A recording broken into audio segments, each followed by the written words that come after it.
Al Falah বিশ্ববিদ্যালয়ের মামলায় তৎপর ইডি, সকাল থেকে তল্লাশি এনফোর্সমেন্ট ডিরেক্টরেটের। বিশ্ববিদ্যালয়ের মামলায় তৎপর ইডির সকাল থেকে তল্লাশি এনফোর্সমেন্ট ডিরেক্টরেটের। দিল্লি সহ 25টি জায়গায় তল্লাশি অভিযান ইডির তরফে, এমনটাই খবর সূত্রের।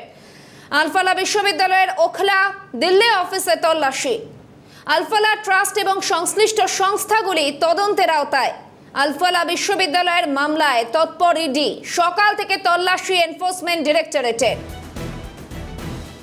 আরো বিস্তারিত তথ্য জানাবেন, টেলিফোন লাইনে রয়েছেন প্রতিনিধি ইন্দ্রাণী দাশগুপ্ত। ইন্দ্রাণী, যেমনটা জানা যাচ্ছে, এই আলফালা বিশ্ববিদ্যালয়ের মামলায় তৎপর ইডি, কি আপডেট রয়েছে বিষয়ে? দেখো, আগে জানিয়েছিলাম যে এনফোর্সমেন্ট ডিরেক্টরেটের দুটি শাখাকে কিন্তু দায়িত্ব দেওয়া হয়েছে আলফালা ইউনিভার্সিটির যাবতীয় ফান্ডিং এবং হিসাবপত্র খতিয়ে দেখার জন্য।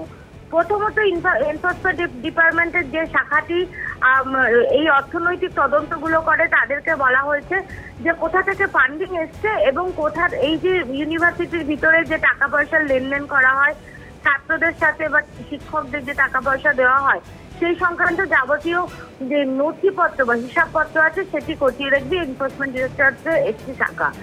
দ্বিতীয় শাখাটি হচ্ছে প্রতারণার মামলাটি দেখবে। আজকে সকাল থেকে আলফালা ইউনিভার্সিটির ভিতরে যেমন ইডি রেড করছে, ঠিক তেমনই একই সাথে 25টি জায়গায় কিন্তু ইডি রেড চলছে।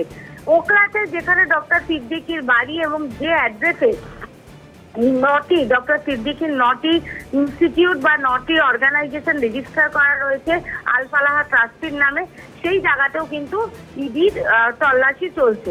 একসাথে 25টা জায়গায় এই আলফালা ইউনিভার্সিটির বিরুদ্ধে তল্লাশি করছে এই মুহূর্তে এনফোর্সমেন্ট ডিরেক্টরেট। তাহানা, ধন্যবাদ ইন্দ্রাণী।